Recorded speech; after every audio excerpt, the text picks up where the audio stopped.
Good morning, welcome to NUFC Matters with me, Steve Wraith, and Lee Clark, fresh from his trip abroad. Lee, how was it? A bit warmer than the UK, Steve, that's for sure. When I got back in Newcastle on Thursday in my shorts and t-shirt and it was lashing down the rain, I looked a little bit silly. We're on a scouting mission for Newcastle Blue Star. It was a little bit of leisure and a little bit of work in terms of part of it was part of a coaching seminar that I was doing as well, and I was meeting over there with a couple of coaches who had been on coaching badges with us and stuff like that, so that was all good. And then obviously a little bit of leisure around the pool and just catching a few rays of the sun, you know.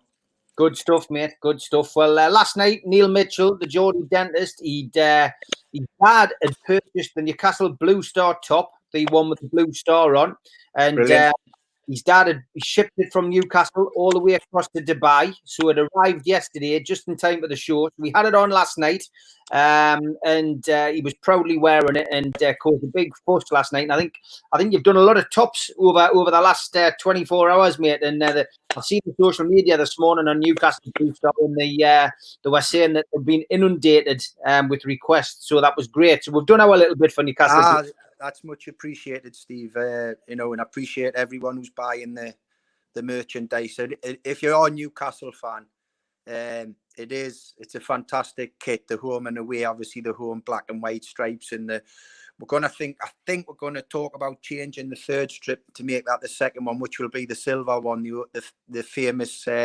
silver or grey, whichever one you want to call it. And then the third one will be the old blue. But if you remember those jerseys and you're into your retro tops, they are fantastic, and get them going again. And that the iconic blue star in the middle as well just sets everything off. So if you've already bought your new Newcastle top and you want another one, or you've got someone to buy another present for, a husband, a brother, a sister, even a granddad, a dad, get yourself down, and I think they'll love them, because they bring back a lot of memories certainly for the Newcastle fans during the 80s and 90s and stuff like that. I think what Neil said as well was that the tremendous quality, you know what I mean? And that's half the battle. I think a lot of these modern day strips now that get made, especially the ones in recent times at Newcastle. I mean, I've never bought one. I've never bought one under Ashley. But they're not the same. Do you know what I mean? They haven't got the same wear and tear. Sometimes they click too easy. Sometimes maybe the logo doesn't wash well, and just loads of different things wrong with tops these days. But he said that top's fantastic. So yeah, get your Blue Star, Newcastle Blue Star shirt. Buy it. If you do want to buy a Newcastle top, buy one of them, because they're absolutely quality. Sean says Kenny Wharton's black and white army shirt is great. Craig Larkin says, I've just ordered my Blue Star top, so we're certainly doing a bit of business for you, mate, anyway, which is great. It's brilliant, and hopefully, some of these supporters, when the games don't clash with Newcastle, will come down and support Kenny and the lads, because obviously with COVID last season, they were top of the table. They couldn't get the promotion they deserved. Because of that, the league was just null and void. So hopefully they can carry on where they left off last year and push the first team up the table and up the different various levels of the non-league pyramid at the minute, and to try and achieve the ambition of the chairman and the committee, which is obviously over a long period, but he's got lofty ambitions which he's trying to match with, unfortunately, the finances that come with that, whether they would like it or not. If you've got ambitions, you've got to match it with with a little bit of finance. And what he's doing, he's starting with the right way in terms of the infrastructure. So the facilities for the local area, and he's from that area, so he's putting a bit back the development of the first team stadium, the potential of the new 4G full size floodlit pitch, and obviously you've got the Bobby Robson Lounge already there at the clubhouse. So it's all going to be based around the community, and hopefully the success of the academy, and obviously which is the most important, the first team going through the levels under Kenny's management. Yeah, fingers crossed for everything up there, mate. Do Blue Star do trials for players? I suppose you're going to get inundated stuff like this over the next couple of months as things return to some kind of normal with football at that level. So, you know, I mean, is that something that they do, and how do we go about it? Yeah, I mean, there's obviously a pre-season period. At the moment, the youngsters are just in the non-contact terms with the COVID-19, so there's no contact in their training sessions at the moment. So that may change in the next few days so they can get back to normality in terms of small-sided games, etc. At the moment, just little technical sessions with small groups, which is quite difficult at times with youngsters because they want to be around each other all the time, you know. Yeah. And especially when you're dealing with the little ones, the 5-year-olds and stuff like that. So, no, that we'll obviously be having dialogue. If you just go onto the club website, I'm sure there'll be an email address to contact and send an email, and you'll get a response with regards that. And I would imagine all the managers of the different teams, because there's a lot of teams to fill. I mean, there's two in certain age groups. There's two different teams in certain age groups, you know, and there's boys and girls teams in different age groups as well. So there's lots of positions to fill in the different academy teams. So if you think that you want to come down and give yourself an opportunity to get in one of the teams, yeah, contact the club and go from there. Yeah, great stuff. Great stuff. I'm sure we'll get more questions on Blue Star as we go along. If anyone's got any questions for me or Lee, fire them over. We're on until 12 o'clock today. I hate it's, you know, to go on about the takeover, mate. Well, you know exactly what I'm going to say before I even say it. Well, the only reason I'm laughing, Steve, I don't know if you've seen Steve Bruce's pre-match press conference yesterday, and I've read about it. He actually just, before anyone asked him a question on Zoom, he just said, "Right, come on, let's start. You're going to ask us about the takeover." So even he's like in the same position as us, and he's like, you know, all he wants is clarity, because obviously he probably, you know, even though he's the manager of the club, it sounds as from what Steve's saying and what I've read, he seems to be in a very similar position as to us in terms of he doesn't really know what the next step is or where they're at in the process, you know. I mean, what it seems to me, you know, with regards to the takeover at the minute, we discussed it off air before we came on. It you know, it just seems as if the Premier League are delaying in the hope that PIF, PCP, and Rubens just walk away. There's been so much negativity surrounding this from various sources that you just wonder, you know, has this been a deliberate ploy? Now, obviously, when you were away last week, we had a little bit of communication from various media sources to suggest that the Premier League had been in touch with the would-be buyers and to ask them a few questions, and you know, those questions had now been answered, and we're still waiting. So, you know, we're no further forward. You know, we're 16 weeks, nearly 17 weeks into the process, and you know, I put a tweet out this week, you know, about people's mental health suffering, and the reason I did that was not because my mental health suffered, but I've probably had over 100 inboxes from supporters over the space of the last 5 or 6 weeks to say that, you know, because of the COVID situation, because of lockdown, because they've lost their job, because they've been furloughed, because they don't know if they've got a job to go into, and because of this takeover, that they're anxious, they're suffering mental health issues. And, you know, it's, you know, I wouldn't put something out like, you know, but that unless it was true. And unfortunately it is, you know, there's so many people suffering, Lee, and we just need an answer, or we need some indication that, look, this is going to happen, or we're still in talks, but this is going to drag on for the next 4 to 6 weeks. That's the kind of communication we need, isn't it, really, now? Absolutely, and you're spot on with the mental health of people, you know, because they got taken really to the top when they thought the takeover was announced, and Mike actually accepted the takeover, which was the first time he'd done it. The deposit, non-refundable deposit, was paid. So when that happens, you automatically think, right, the deal's going to go through. And you know, you end up, you've got a potential new consortium who are going to be running your football club, who have unlimited wealth, and it's just like it's been pulled from under the fans' feet, and it's put them back on the floor, you know. And And obviously, me and you were talking just before we came on air, and there seems to be this idea that the takeover is still going to happen, but we're going to be going into the transfer window and the start of the new season under Mike's regime still. So for me, what history tells us is we're not going to be very competitive in the transfer market, because even when Mike was in sole control and he didn't want to, he had no interest in selling the club unless it was for crazy money.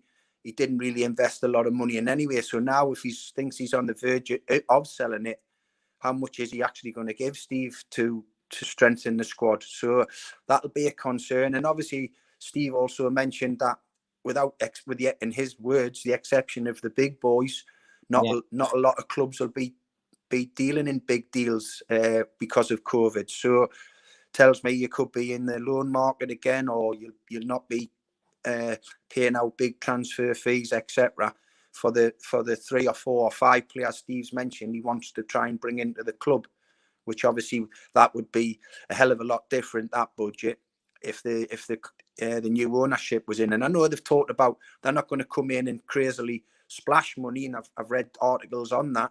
But I would imagine without even having to do that, it'd be significantly more than what's currently being spent on the squad, and would help the manager, in every way he needs the help. So without trying to be Dr. Doom, I think we'll be going into the new transfer window for the up and coming season, which is it's going to flip on its head so quick. It's going to be on us September the 12th so quickly. Where the season just finishing tomorrow, we're going to be going into that. And I'm not a fan of starting the season and the transfer window is on until October, isn't it?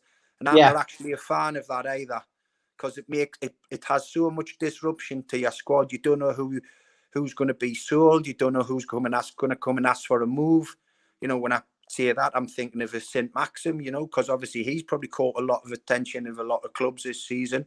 He may come 3 or 4 games into the new season starting, and someone might have, spoke to his agent, and then he comes and knocks on the manager's door and says he wants to leave. And how do you then replace him?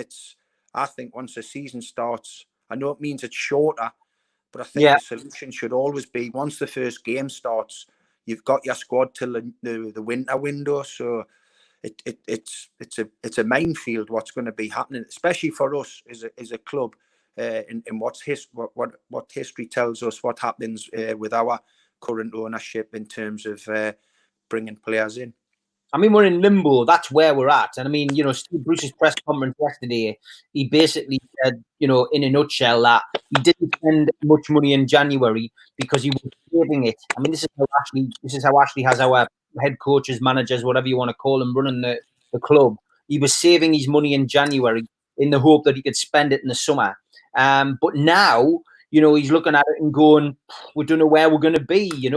We don't know, whether we're shopping in Poundland or whether we're shopping in Harrods. And we're in a position now where, we've got injuries, obviously key injuries really, I suppose, to the squad, the likes of Shaw and Lascelles, which suddenly your train of thought at the moment would be, from a fan perspective, we need people who can score goals. We need at least one good striker who can put the ball in the back of the net. But then if some of your key defenders are going to be out at the start of the season, then surely you're going to need to be able to replace them. And then it depends how much money you've got. So, the talk yesterday by Steve Bruce was that he's going to have to go back and renegotiate the budget. He was also pointing out that season ticket money hadn't come in. I thought that was a weird thing to say, because, I got inundated by reporters saying, well, I'm still paying for my season ticket. We had Ian Mearns, the MP for Gateshead, on the show last night. Well, my season ticket is still coming out. I know mine is. I know my dad's is. I know my brother's is. So to say that season ticket money wasn't coming in was a strange thing to say. I can imagine a lot of people have cancelled season tickets because they don't have a job, or they can't afford it anymore. But we're always led to believe that maybe there's an arrogance amongst football clubs these days to say supporters don't matter that much. You often hear the argument in a normal football season where they could play in front of empty stadiums with the TV money they get, but it just seemed a weird thing to say. And I'm worried about the budget that Steve Bruce is actually going to have to spend, if indeed it's going to be Steve Bruce who's going to spend it. And Steve, on that, I've obviously got a question for yourself in terms of season tickets for next season, because we don't know when the fans are going to be allowed in. What's the process there? Have they sent out renewal forms, or they left that, or what they're trying to do, how they're trying to do it, or?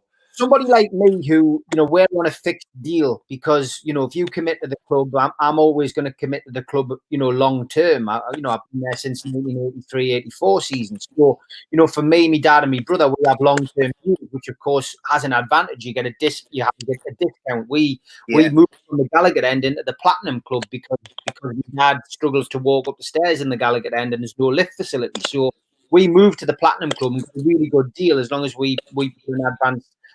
Pay in advance, for our season ticket, and hey, it's a good deal. But other people on like pay per season kind of deal. I don't know is the honest answer. I'm not sure, how it works for different people. Maybe some of the fans who are watching could do it, but I know that people have got direct debits set up. A lot of people being annoyed that direct debits were still coming out. Well, for me, my simple understanding of a direct debit is if you cancel it with your bank, then they don't take the money out. So, if you've got an issue with direct debit and you don't want money coming out, you cancel it. And then, then obviously the club have to sort it out with you. But I don't know. It's just a strange one. I really found that a strange thing to say. But, as I say, we don't know whether we're shopping in the Poundland or Harrods, do we, That's going to run and run, Lee. I'm sure we'll be talking about it again next week. Got a lot of questions coming in, so we'll give the fans a chance to ask the questions. Of course, we're always going to get this. John Poole says, Lee, 3 weeks ago, I asked you about Jack Butland and Thatcher's rosé cider. Have you tried the rosé cider yet? I haven't actually, Steve, to be honest with you. So, and John, but I will get around to it sometime. It's still, I'll have a go at it. I promise you. Steve Bennett still recovering from Sab last night. Yeah, we had a young lady on last night, Sab. She basically, in her Liverpool prediction, she went, we've got our pants down, we're bent over, and we're ready to take it. That was her prediction for the Liverpool victory. It went down a storm. It's caused a storm on Twitter. Glenn says, has Lee been to the barbers? No, the missus. I bought myself some hair clippers from back from the good old days, and the missus has been looking after that, so there's been no need. And I've just thought myself, this is the way to go. Let's get back to the good old days. So that's the way it is. Classic. Funko just says, I can't wait for the takeover to be in the past. I think you're quite right with that. Funko Freddy says, in all fairness, if the Saudis can buy into Disney, how hard can it be to buy into a football club? I mean, they've been making some major investments, Lee, haven't they? And this just seems to be the biggest obstacle, doesn't it? Well, our takeover's like Disney at the minute, and anyway, isn't it? So, so maybe that's why they thought about buying into it. Yeah, exactly. Daniel Smith says the possibility of tomorrow's match being Ashley's last as the owner is an incredible feeling. Fingers crossed. Optimistic, Daniel. Hey, be great. I hope you're right. Ant says, Lee, how do you feel with the current plight of Sunderland? Yeah, it's been comical. I mean, unbelievably yesterday. I can't help winding the Mackems up occasionally, Lee. You know that. And the latest person to be linked with buying Sunderland, some energy drink guy, isn't it? It's William Story from Rich Energy, who of course I'm good friends with, and Rob Lee knows quite well. Rob was investing in that particular energy drink. I think he was an ambassador like myself for a while. But to hear he was putting a bid in to take Sunderland over, I just said, I wonder if I can end up being centre half down at Stadium of Light. I might have to get my boots out, but joking aside, it's a mess, isn't it, down there at the minute? Well, I said to you many, many weeks ago when we first started doing this that I was very concerned about them in terms of the COVID, because I think this is their third season in League One.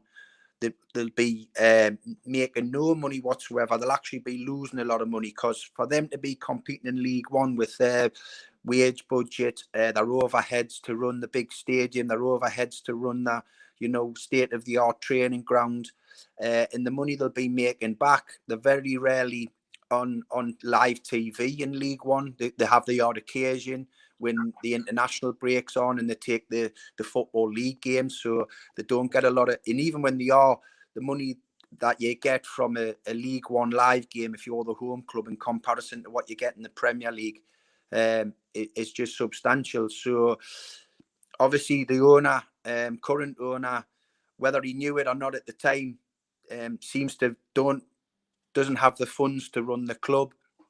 And what it's done, Steve, is because obviously I'm in with the academy football with my son, and I know a lot of the boys across at Sunderland.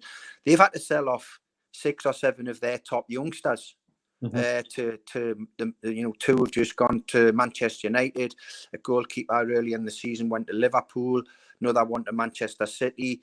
Another one talking about going to Leeds. And, you know, they get good figures, but they're selling these boys before they get the chance to go and play for their first team, the local lads. It's like us at Newcastle. If we had 6 or 7 youngsters who were doing extremely well in the academy, sold them before we give them a chance to play in the first team, because the club needed that money. And I think, if, in all honesty, if they weren't getting those funds in for those youngsters, they could be even in a lot more trouble, you know. So yeah, I've got to say, I don't know. I think they'll be dealing in a completely different market. You know, over the last 2 seasons, you know, there'll be there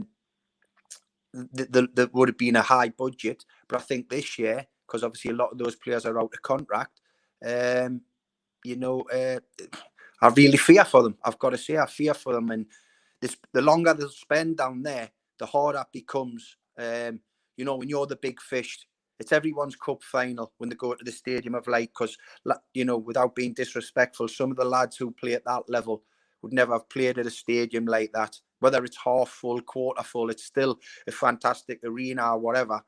So they lift that game, and the pressure's always on Sunderland to win, because they're expected to win every game in League One.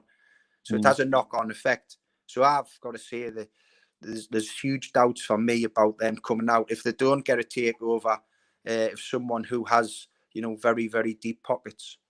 Yeah, mind, I've always said about the stadium, I like, it's built on an old mine shaft. It should have been called the Pits. I've always John Sturrock says, Lee, I know you're a fan of the likes of Ben Godfrey and Max Aarons of Norwich. Would you like to see us go in for them in the window?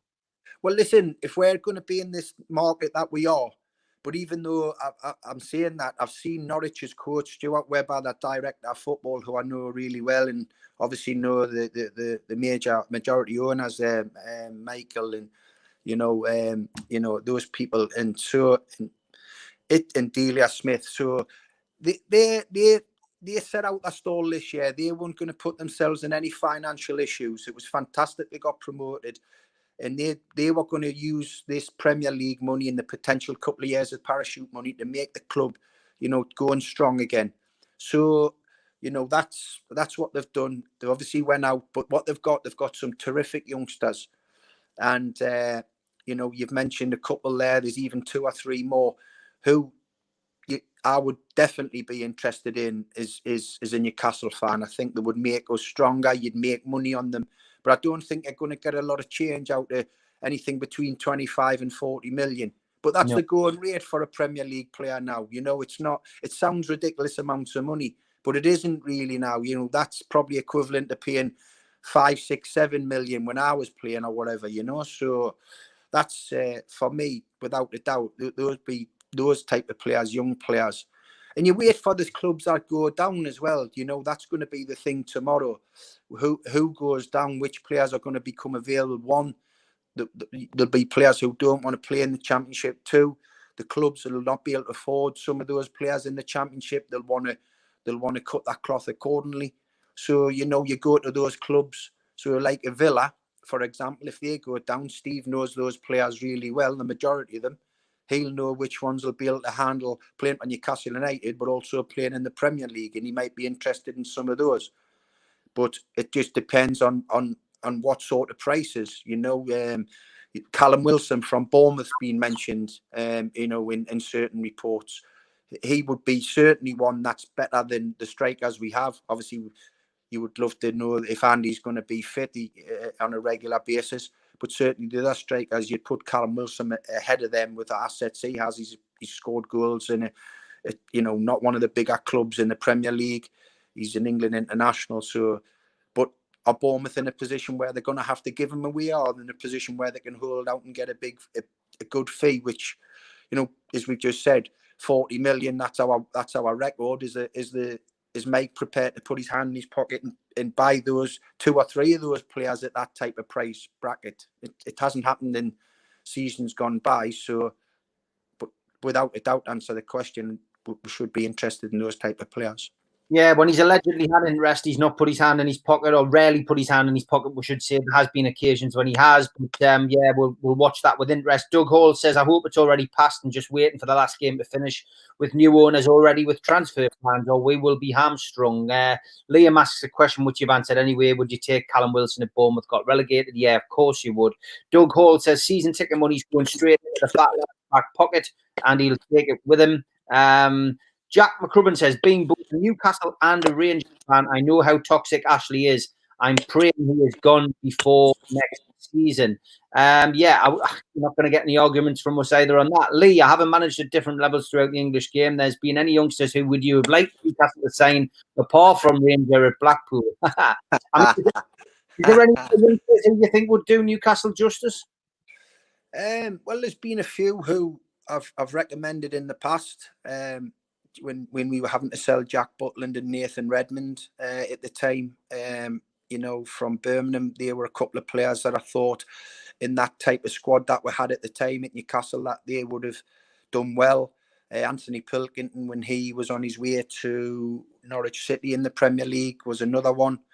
Various different players, the ones that I've had on loan that I've mentioned.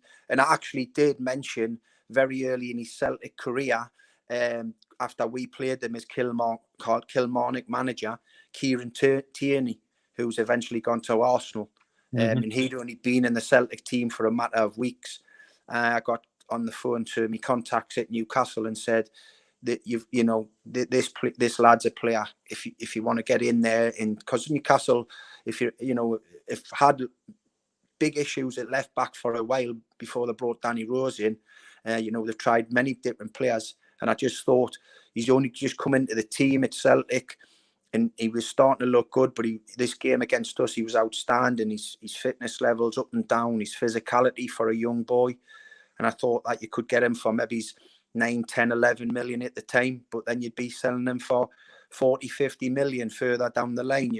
It could be another Andy Robinson type thing, which it is. They're classed as the 2-star players in Scottish football. So, those are the type of players you see. Players from different clubs as well, not just working with some of the players I've had on loan, Jesse Lingard, Danny Drinkwater, those type of players you mentioned. You work with them in close quarters, and you think that for what we were working with at the time, I wasn't putting players in for us to be, we weren't competing as a top 4 club at the time, but we're trying to be a top 10 club. And you think that these players would come in and do a job.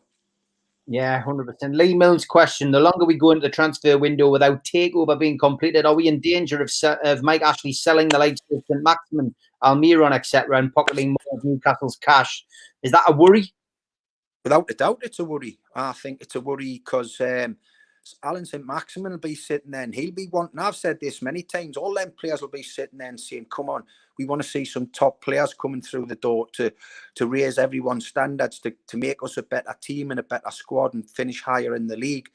And so they'll be all sitting there. They'll be desperate that Steve gets the money to do that.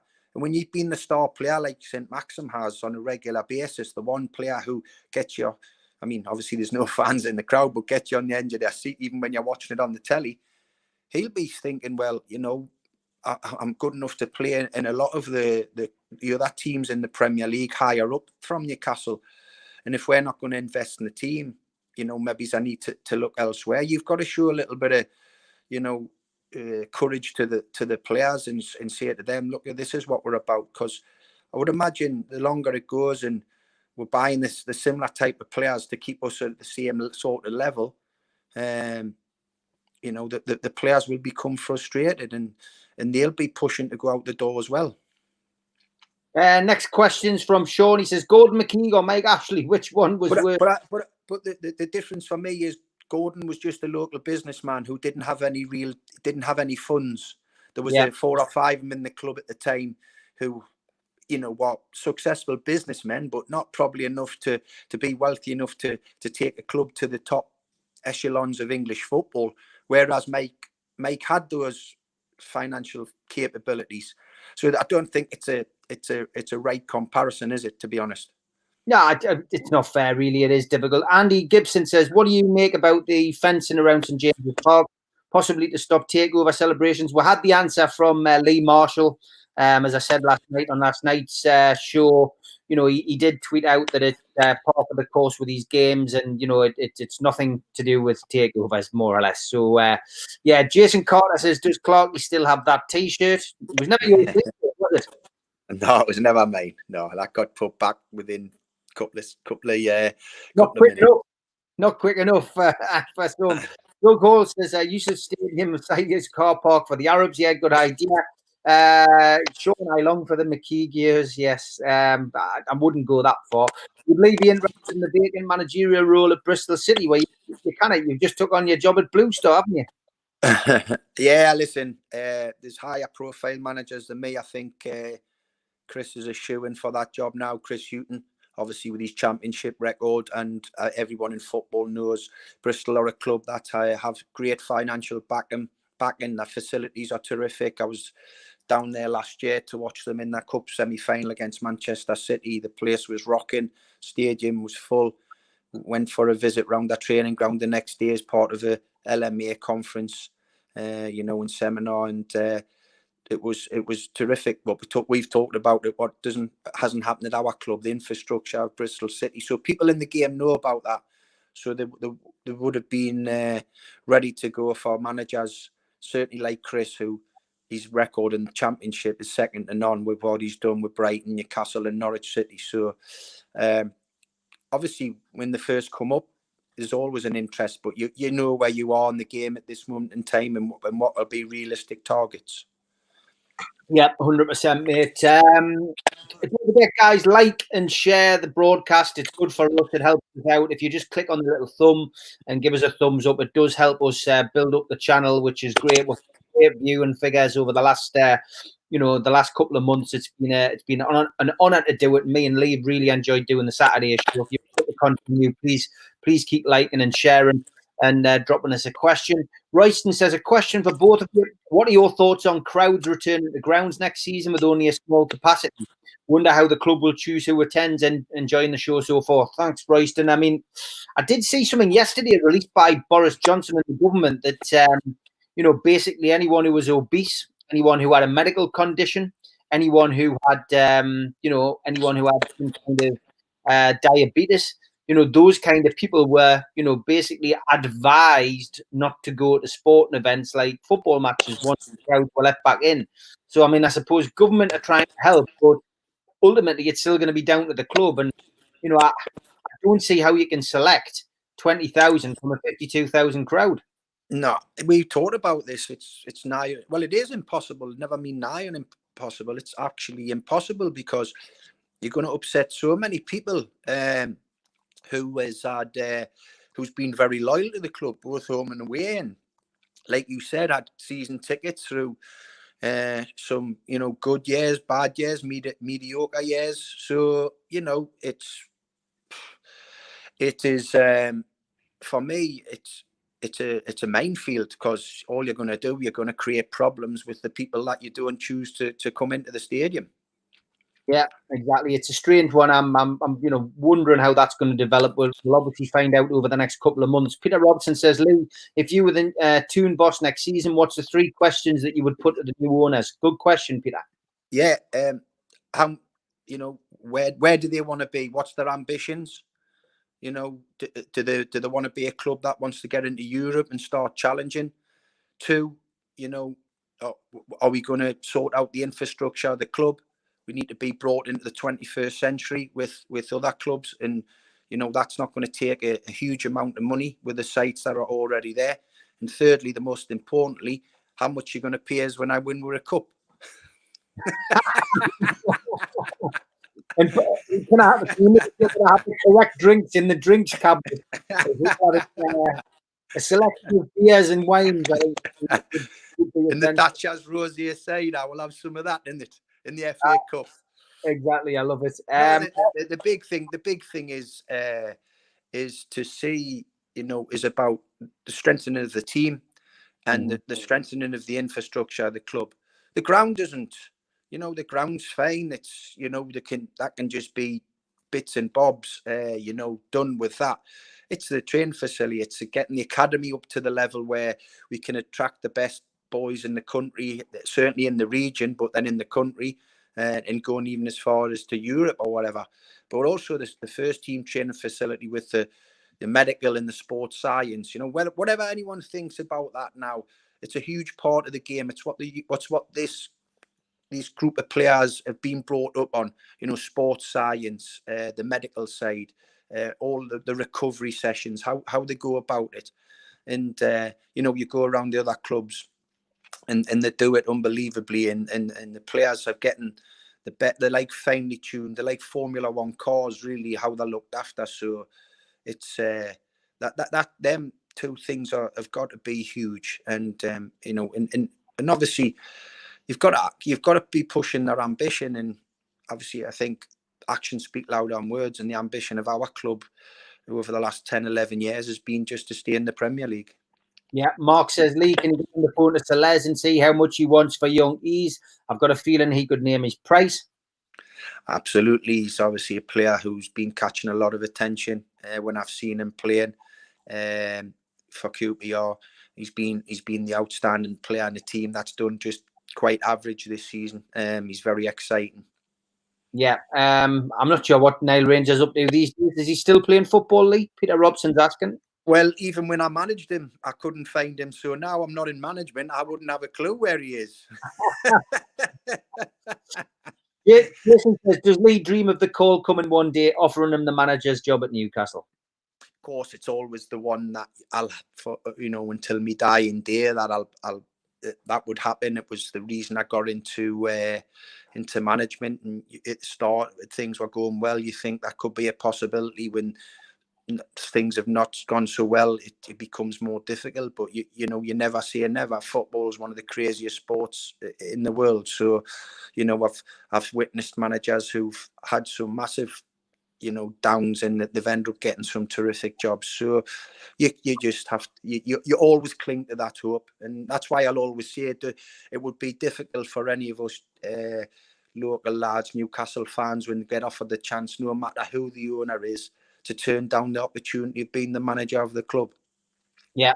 Glenn says, how much do you think we can realistically get for the likes of Muto and Atsu? I mean, Muto has not had a look in under Steve Bruce. You would imagine he's going to be used as a bit of a pawn in the transfer window. Atsu, likewise has been fit, couldn't even get in the squad. So he's looking probably to get rid of them too. Is there much money in them? I wouldn't say. I would say very minimal in terms of transfer fees. But what you've got to remember is the saving on the wages. So what you might do with the Mutu and Atsu wages, you might put them together and just bring one quality player in. It's quality over quantity. And that might give you the opportunity. And whatever you get, you might get a couple of million for each. The 4 million, it might go towards a transfer fee. Who knows? But what you'd probably do with those type of players, you'd combine everything. Obviously, the savings on the wages, what you get in for the money, and you might just go straight for one and use that on one player. Yeah. Andy Gurney says, why can't Lee go on Sky Sports when Newcastle play? It has to be much better than Kieran Dyer, the complete clown. Yeah, I mean, what is the process for going on Sky Sports, Lee? I mean, the players that they seem to get when they're covering Newcastle's game, the reason that, Andy's messaged that in is because I'm not sure if you managed to see the coverage from last week's game. But I didn't see the punditry. I seen the game. I didn't see any of the punditry. They had Graham Souness and Kieran Dyer together. Now, Kieran Dyer was rewriting history, more or less saying that Bruce is finished in the league, our highest position in the Premier League. since the days of you playing, more or less, which was completely wrong. I mean, he forgot about Alan Pardew getting us to Europe, for starters. There's pundits and there's pundits. Kieran Dyer, I wouldn't say was popular at Newcastle. He was popular to a degree until the way that him and certain others treated Sir Bobby Robson, but that, 100%, which he seems to have mild amnesia about.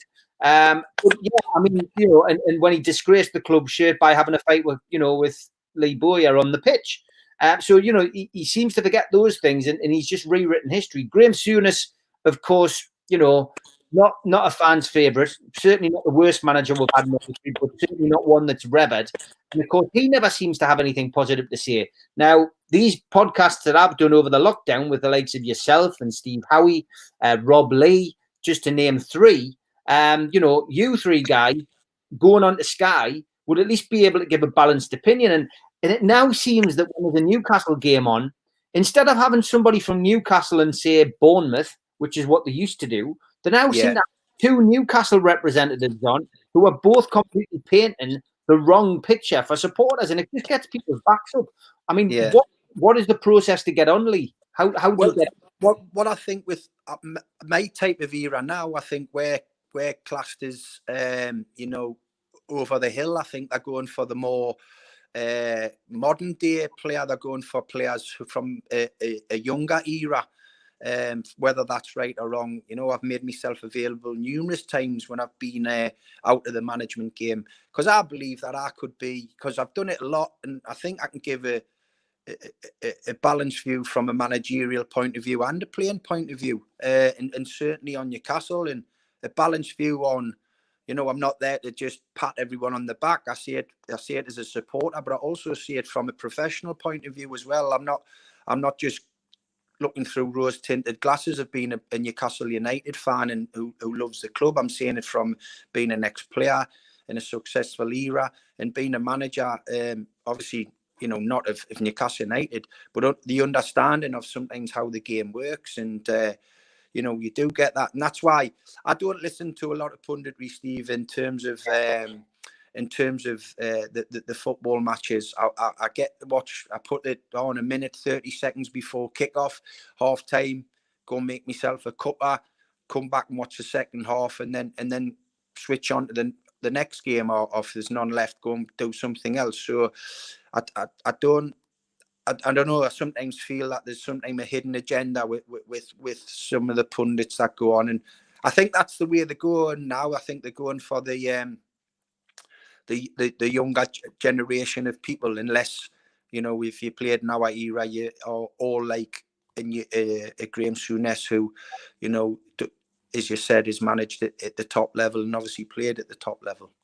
Yeah, David Graham's asking, do we think we will end up playing Jetro, Lazaro and Bentaleb? Don't forget Rose as well. Bruce covered this in his press conference yesterday. Didn't give too much away, but certainly seemed to suggest that Bentaleb had done well. And I just cannot say that. I've got to say I haven't been that mightily impressed. And then I've seen an article saying if we do sign him, he has to be on par with the highest paid player. Which is Shelby. I think Shelby or Joe Linton. I think one of them is the highest paid.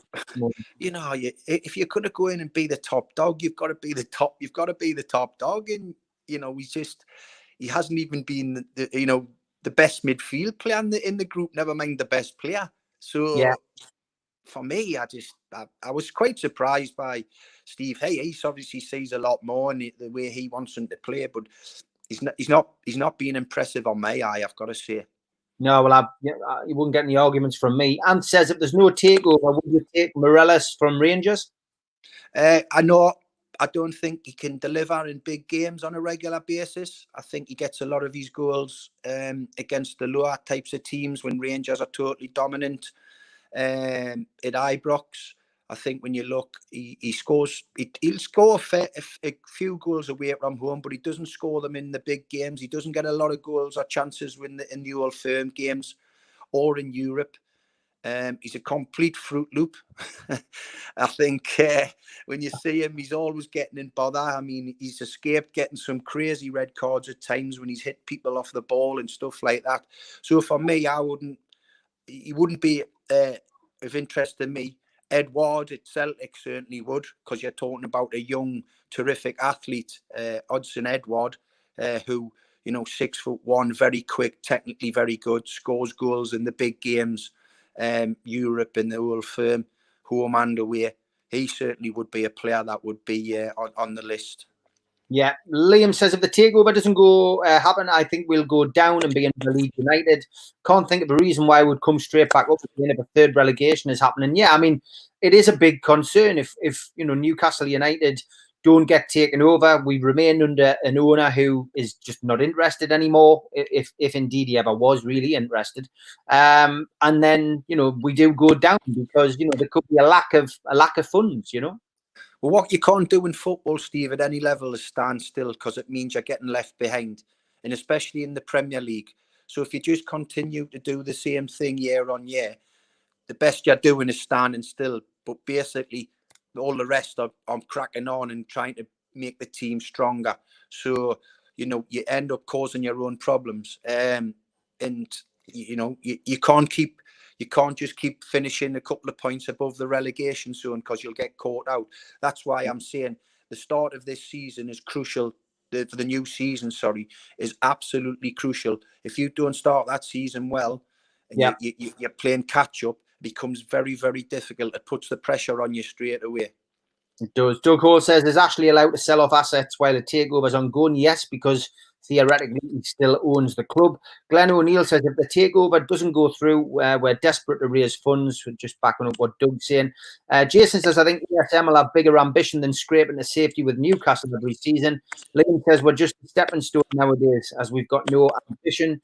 I think Ashley sold every asset he could during his disastrous reign. Andy says, Steve, are you confident for news on Sunday? I'm hoping for next week at best. Feel the Premiership have no choice but to make a decision now. I just think it's going to drag on. I think Lee's of the same opinion as well. I think the Premier League are taking the time. I think that it has been well covered in the newspapers this week that there was questions asked. Those questions have now been answered. But it feels very much to me as if the Premier League were hoping that, either those answers weren't going to be forthcoming from PCP, or that, potentially PCP and PIF would walk away. But as Neil Mitchell, the Geordie Dentist, was covered on the Friday show, on a regular basis, it is not in the Saudis' nature to walk away from things. And they are very determined to buy Newcastle United. So they will wait and play the game as long as they have to wait and play the game. And as long as there's nothing that stands in their way, something that can be, categorically stated that it's a no-go for this reason, then I think this will drag on. I'm not confident at all that it's going to happen on Sunday, no. So that's the answer to your question. Liam says, if takeover happens and without financial fair play, do you expect us to go out to be like Chelsea or Man City? I think we will have a Wolves model short term. Yeah, Lee, I think we've discussed this as well, haven't we? That essentially, this will be a very much a long-term game plan by any new owner coming in. Absolutely, and I think we've talked about it on different aspects of the financial fair play. So if that's out the window, all well and good. But, it's difficult to attract the elite players when you're not in any European competition. It's even hard sometimes if you're just in Europa League, because the elite players want to be playing at the top table, the Champions League. They want that, they need that. Because as I said, most of the elite clubs can pay the players the same amount of money in any way. They don't move from one big club to another because they're going to be getting a few extra quid. They move because of the ambition of the club and where it's actually challenging at the moment. And it's going to be that club is challenging for its domestic titles. It's challenging at the top in the Champions League.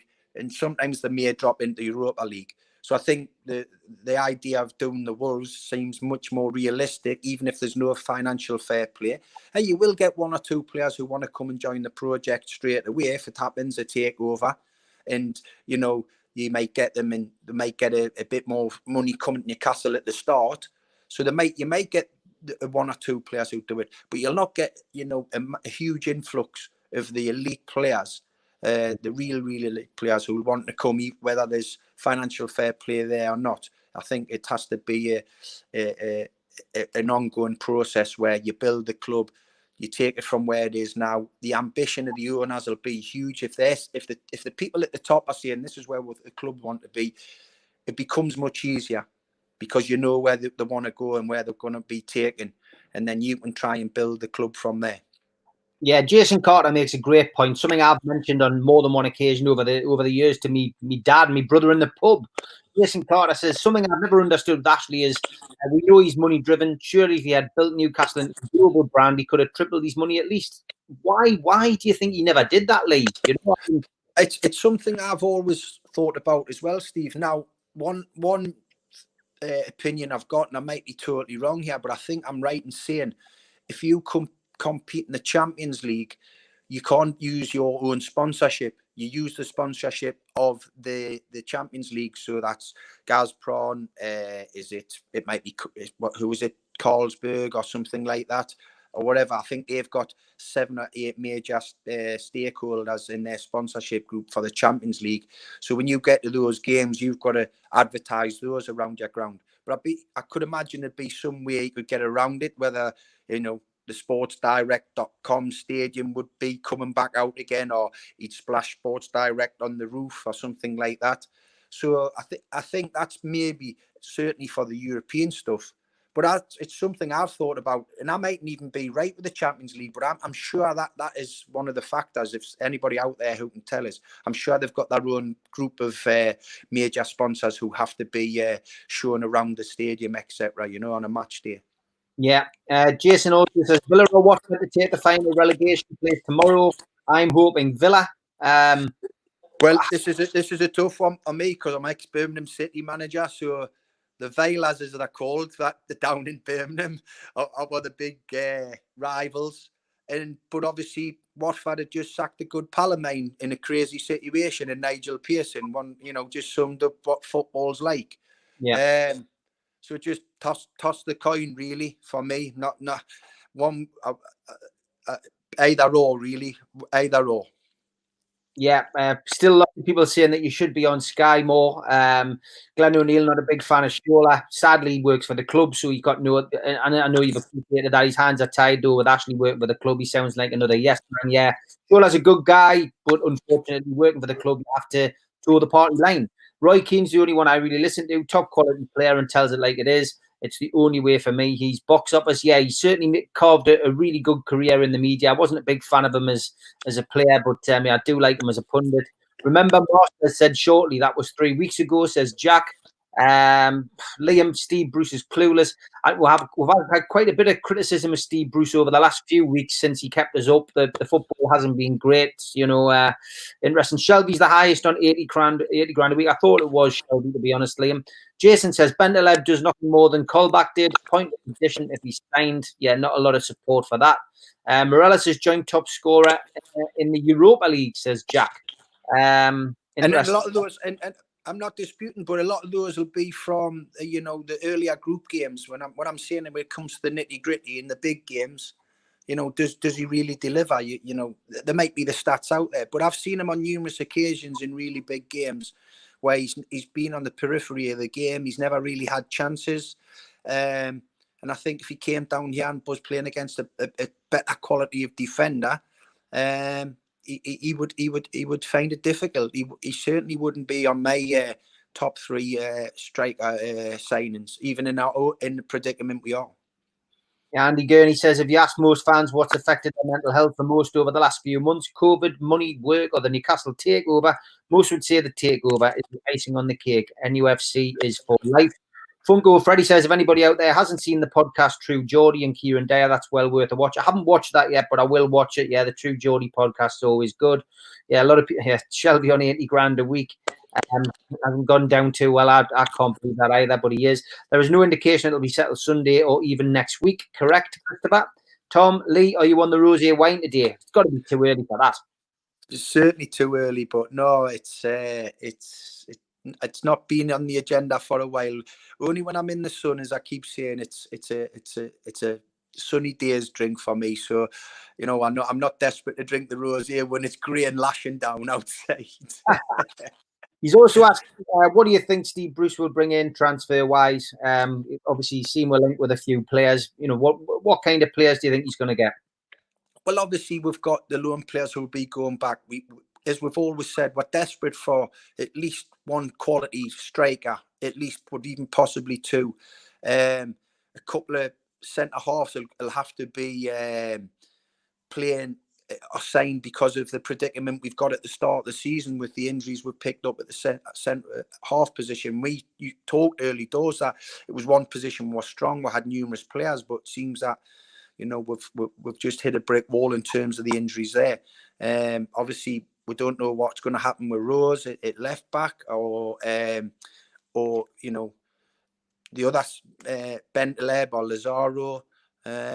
So there's obviously positions there. We could need, you know, well, from a selfish point of view, we should need 8 or 9. But I think realistically, we could be getting 4 or 5 in. But what those type of level of player will be is very difficult to say. Chris asks, Lee, have you ever scored an overhead goal, or what we Yanks call a bicycle kick? And if not, how many attempts can you remember? Thousands of attempts, I think. No, it was never in my armory. I would have broke my neck, I think. Glenn O'Neill says, does Lee have any idea what happened to Nigel Pearson at Watford? He says he probably can't say it. Must be bad. Thought he'd done a fantastic job. He'd done a terrific job. He took over a team that was losing most weeks, seemed at a really low ebb, confidence-wise. You know, they picked up results. And when you pick up a team like that, you're not going to win like 5-6 on the bounce. But if you get a good ratio of points from, say, every group of 5 games, which he seemed to be doing. But what I think Nigel is, he's a strong character. And there's been rumours, it's only rumours, that the owner came down to him to try and control what was being done on the pitch with substitutions. And I know for 100% we're working with him, that wouldn't be Nigel Pearson. He'd rather just, you know, he'd tell them to his face. And I think that's been the rumour. I wouldn't be surprised, but it was a shock. I shouldn't be shocked by what happens in football, but that certainly was, because I think if Watford were going to have any chance of staying up, they needed Nigel at the helm. Last question before we look ahead briefly to Liverpool. John Ball says, joined late, lads. Hi, John. Have we had a view on the link to Josh King? Josh King, what do you think about that? Another one who is young. He's got terrific power and pace, which is huge for attacking players. He's got a decent goal record. So yeah, those are players. He's certainly another one who fits the bracket of Wilson, who's better than what we've got. Yeah. Mark says, new owners came in, Lee. Would you like to make a connection between them and Blue Star to become a feeder club to Newcastle? Absolutely.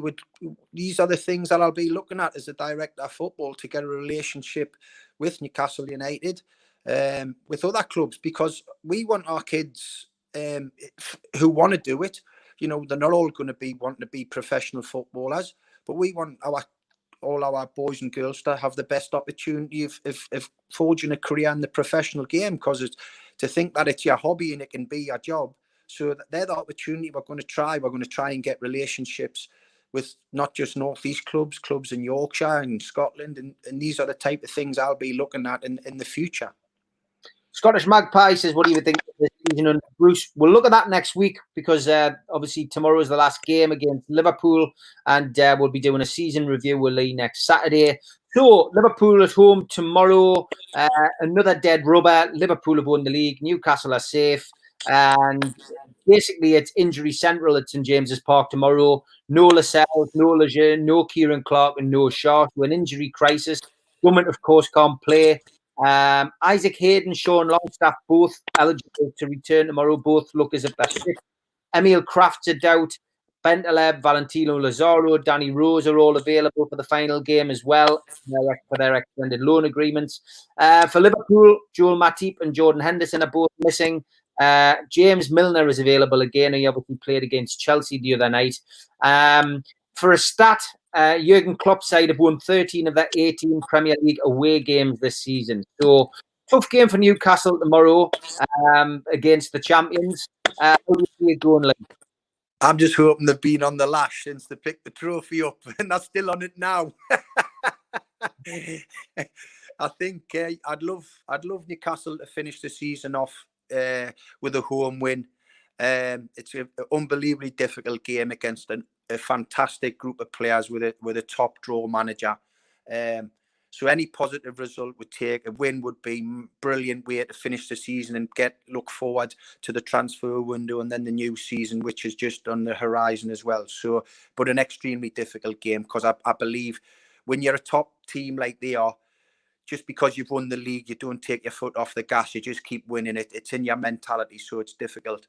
And I know I run out of time, Steve, so can I just say last thing? Good pal of ours today, 3 o'clock, Steve Watson, York City v Altrincham, National League North, semi-final playoff. Fingers crossed that he goes and wins. And they play the winner of Gateshead or Boston to get promoted to the National League. So all good luck to Watto today. And I'm sure most Newcastle fans will be hoping he gets the result. Yeah, good luck to Steve Watson. And if Gateshead get through, of course, it'll be a clash of two former Newcastle players, Steve Watson and Mike Williamson, which will certainly have... and obviously Steve managing Gateshead as well. Yeah, it'll be fantastic. It'll be... Dennis, he's been asking a question, will Warmo's boat fit under the Tyne Bridge? Who's Warmo? It must be MBS. I think Saudi. Do you think it'll fit under? All right. I thought he was on about Mohammed Al Fayed. That's what I used to call him, Warmo. maybe it is. Maybe it is. He's also asking for a Tino story. We'll do that next week, mate. But listen, Lee Clark, great to have you back in the country. Good luck with Blue Star. Hope them shirts keep on selling, and we'll have you back on. That. Have a good week, you, Steve. Thanks, everyone. Bye-bye. And I will be back tomorrow, hoping with Michael Shopper. So it should be a live show again with Michael Shopper. So we've got any shows for him. Please shoot questions for him. Please check in. Don't forget, have a look at the channel. Got some great programs up there. Have a look on the channel. Last night was an absolute classic with the Geordie Dentist, Steve Hasty, and Sav Mondo, and Ian Mearns. Sadly, Paulie Belter didn't have the greatest of internet, but get yourself on with him. Tom Dixon just quickly asking any chance of getting Steve Howie on. Yes, I will get Steve Howie back on as well, mate. But yeah, busy week. Again, we've had a fantastic time. Tomorrow afternoon, Supermac and John Gibson at 1 o'clock, looking ahead to the game, and then straight after the game as well, we will have Steve Hasty, Neil Mitchell, and Supermac looking back at the game. Felling versus Lowfell at the Cricket Club, Steve. Good one. Right, take care, guys. Have a good day, whatever you're doing. Speak to you later. Bye-bye.